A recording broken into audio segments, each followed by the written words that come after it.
To accompany your activities, I'll provide the latest information about Honda adventure scooters.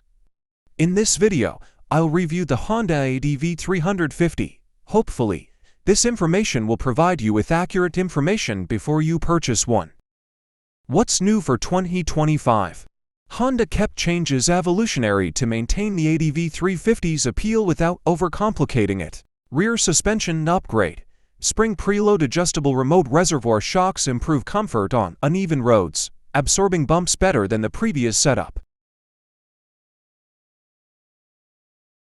Tech boosts. A larger 5-inch TFT screen replaces the older LCD, integrating Honda RoadSync for smartphone connectivity. Think turn-by-turn ADV and music streaming.